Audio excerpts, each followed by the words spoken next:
ये आकाशवाणी रांची है। प्रादेशिक समाचार एकांश द्वारा प्रस्तुत है विशेष श्रृंखला सेवा पर।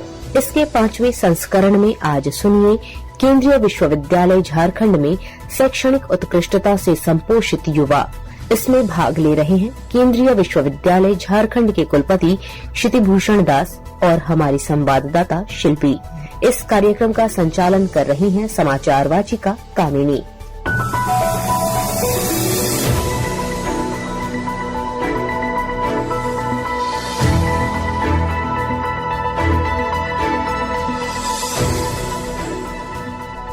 आकाशवाणी रांची द्वारा इस विशेष श्रृंखला के 5वें संस्करण में आज हम सुनते हैं झारखंड में उच्च शिक्षा के क्षेत्र में हुए बदलाव और शैक्षणिक उत्कृष्टता से युवा पीढ़ी को मिलने वाले लाभों के बारे में। श्रोताओं, हमारे प्रधानमंत्री नरेंद्र मोदी युवाओं, खासकर अमृत पीढ़ी को आगे बढ़ाने में लगातार जोर देते आए हैं। आइए सुनते हैं उनसे इस बारे में। राष्ट्रीय शिक्षा नीति की प्राथमिकता है भारत के हर युवा को शिक्षा के समान अवसर मिले।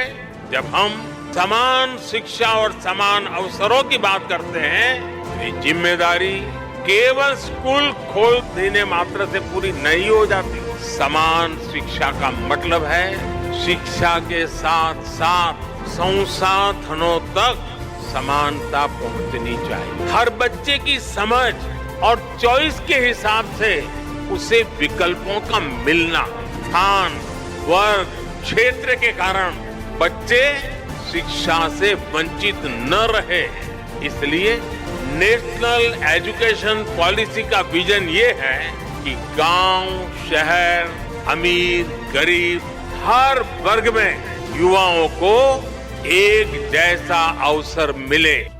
और अब इसी संदर्भ में हमारी संवाददाता शिल्पी ने केंद्रीय विश्वविद्यालय झारखंड के कुलपति क्षितिभूषण दास से एक विशेष बातचीत की। आइए चलते हैं हमारी संवाददाता के पास।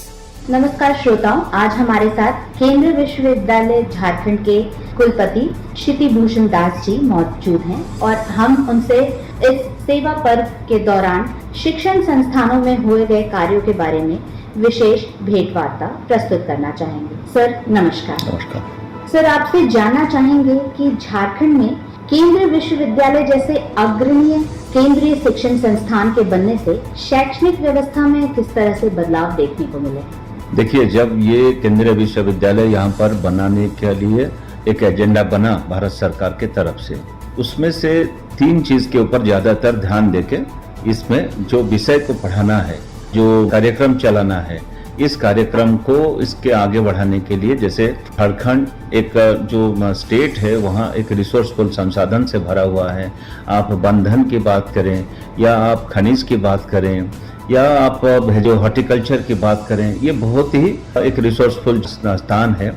तो उसको ध्यान में रख के यहाँ का जो सोशियो इकोनॉमिक जो सिचुएशन, जो इश्यूज है, उसको ध्यान में रखते हुए और खास करके विकसित भारत को कैसे आगे बढ़ाएं और वो टारगेट लेके इस विश्वविद्यालय ने आगे बढ़ा है। वही कार्यक्रम को लेके 6 क्षेत्र है जैसे जो क्रिटिकल है, बहुत मायने रखता है कि देश को विकसित बनाने के लिए, और उसमें भरा हुआ है झारखंड भी। वाटर रिसोर्सेस, वाटर मैनेजमेंट हो या स्ट्रक्चरल इश्यूज हो, रिन्यूएबल एनर्जी के ऊपर काम होता है, यहाँ पर पढ़ाया भी जाता है।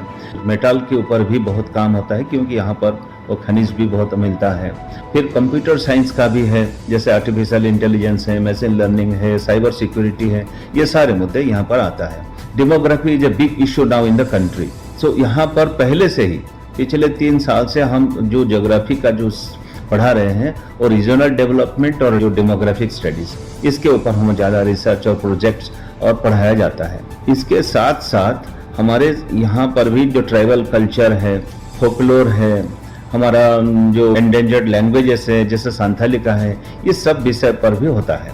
झारखंड में सेंट्रल यूनिवर्सिटी का जो मैंडेट है, हमारे पास अभी सारे जो हमारे अध्यापक हैं, शिक्षक हैं और बहुत सारे स्टूडेंट्स हैं, ये सारा भारतवर्ष से यहाँ पर आए हुए हैं। सो आपको एक भारत श्रेष्ठ भारत की झलक भी यहाँ देखने को मिलेगा। यहाँ पर राष्ट्रीय शिक्षा नीति लागू करने के बाद केंद्रीय विश्वविद्यालय झारखंड के कुछ पाठ्यक्रम में बदलाव दिखे हैं या इससे क्या फायदा मिला है छात्रों को? राष्ट्रीय शिक्षा नीति को कार्यान्वयन करने के बाद पाठ्यक्रम का जो परिवर्तन करना है, जो कोर्स करिकुलम को बदलना है, इसी हिसाब से भी कोर्स करिकुलम बदला है।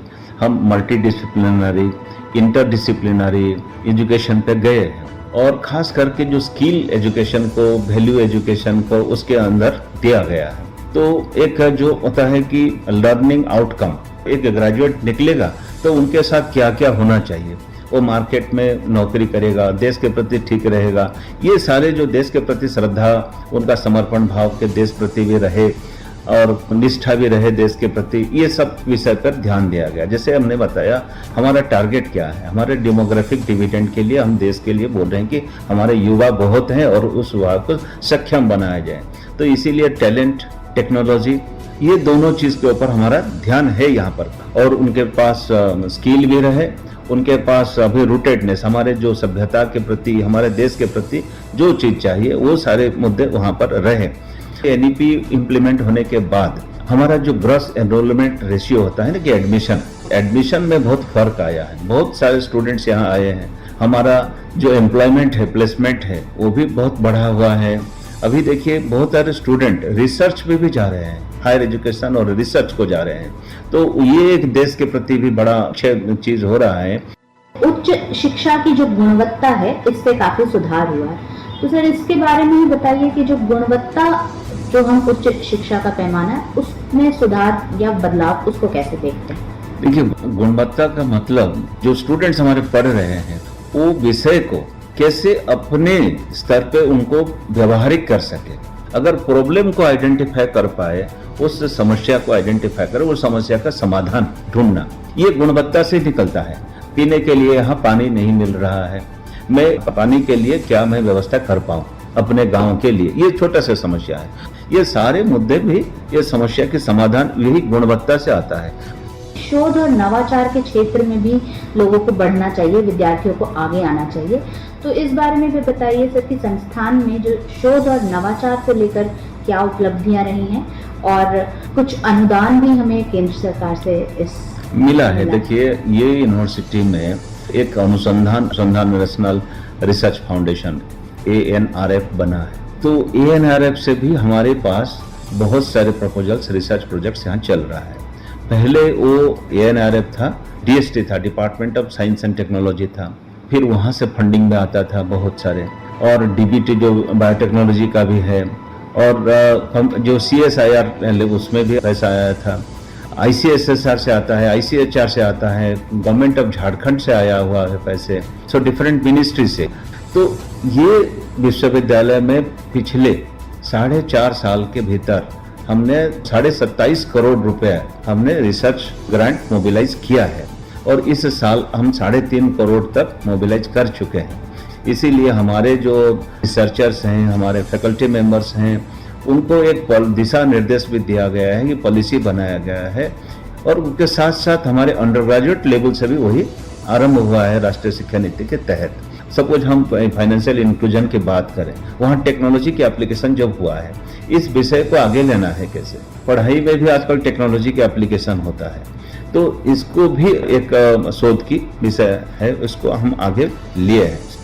तो रोजगार उन्मुखी कार्यक्रम है, उनमें युवाओं के लिए रोजगार के अवसर किस तरह से इस विश्वविद्यालय के माध्यम से बढ़े हैं? अब तक हमारे पास जितने डेटा है, डेटा के हिसाब से हम देखेंगे क्योंकि बहुत सारे जो स्टूडेंट्स हैं हमारे आज तक जितने मैंने मेरे कार्यकाल में जितने भी आए हैं, 3 किस्म का हम देखते हैं। कुछ उच्च शिक्षा में चले गए हैं, रिसर्च की दिशा में गए हैं, कुछ नौकरी करने गए हैं, और कुछ एंटरप्रेन्योर बने हैं।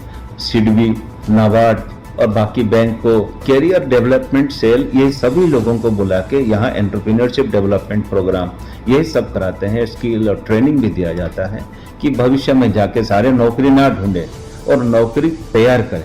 जैसे कोई एक छोटा सा एंटरप्रेन्योर बना, छोटा सा दुकानदार भी बनता है, 5 लोगों को नौकरी देता है, तो वो झारखंड में भी रहे और यहाँ पे नौकरी भी सृष्टि करे और झारखंड के विकास में सहयोगी बने। सिर्फ प्लेसमेंट और नौकरी ढूंढो ये भी नहीं है। तो स्टैंड अप इंडिया में जो है खास करके जो कम्युनिटी के लिए दिया गया है, इस पे भी हम ध्यान रखें कि stand up India, startup India में चलता भी है, लेकिन स्टार्टअप इंडिया के लिए हम सेक्शन 8 एक कंपनी है, तो यहाँ से सहयोग से भी सेक्शन 8 कंपनी हमने बनाया है। कोई स्टूडेंट अगर हमारा चाहे यहाँ रजिस्ट्रेशन करके कंपनी बनाना चाहे तो उस यूनिवर्सिटी में बना सकता है। यूनिवर्सिटी उनको स्पेस देगा उस कंपनी बनाने के लिए और सहयोग भी करेगा, जो जो टेक्निकलिटीज टेक्निकल इनपुट चाहिए वो भी दे सकता है।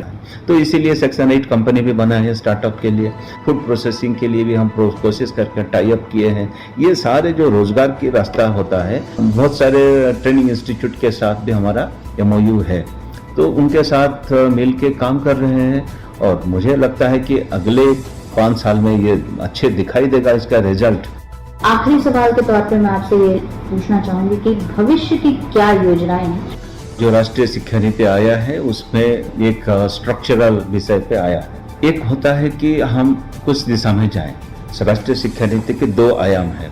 एक होता है कि आप भविष्य के लिए जो वर्कफोर्स चाहिए वो वर्कफोर्स को स्किल कैसे देंगे और स्किल देके सारा विश्व स्तरीय कैसे वहां भेजेंगे, वो एक तैयार करना, उस पीढ़ी को भी तैयार करना। और एक पीढ़ी सबसे भी महत्वपूर्ण है कि सारा विश्व अभी intellectual property right, patent, copyright के पेटेंट के ऊपर चलता है। तो आपके पास अगर पेटेंट है तो आप समृद्ध राष्ट्र हैं। तो आप अगर वो पेटेंट के लिए किसी के ऊपर डिपेंड किए तो फिर आप देश नहीं, यही होता है, हम स्वदेशी कैसे बनेंगे। तो ये चीज को ध्यान में रखते हुए हम सोचे कि ये एक हो सकता है, आज से ये जर्नी स्टार्ट्स फ्रॉम टुडे। ये 20 साल के भीतर मुझे लगता है कि ये एक रिसर्च इंटेंसिव यूनिवर्सिटी बने।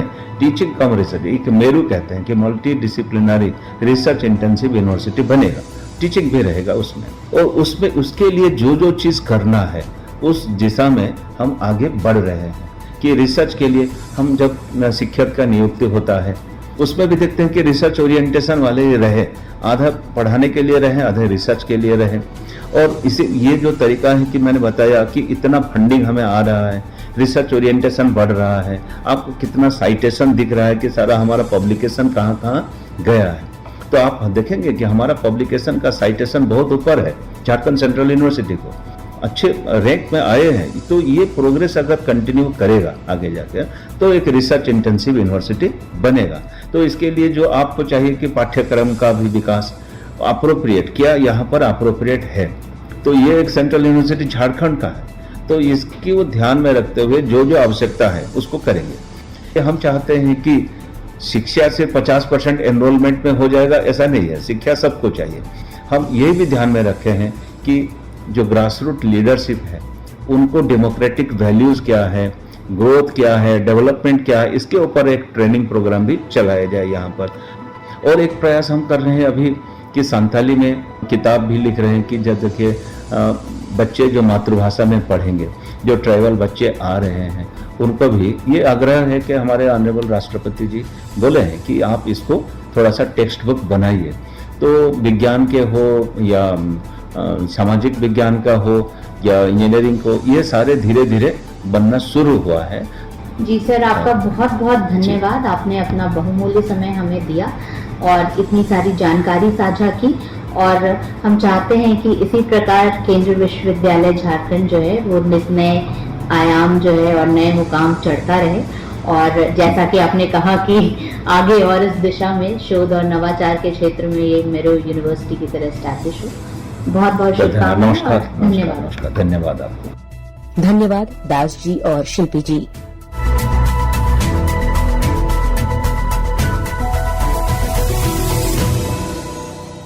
अभी आप सुन रहे थे विशेष श्रृंखला सेवा पर्व के 5वें संस्करण में आज केंद्रीय विश्वविद्यालय झारखंड में शैक्षणिक उत्कृष्टता से संपोषित युवा।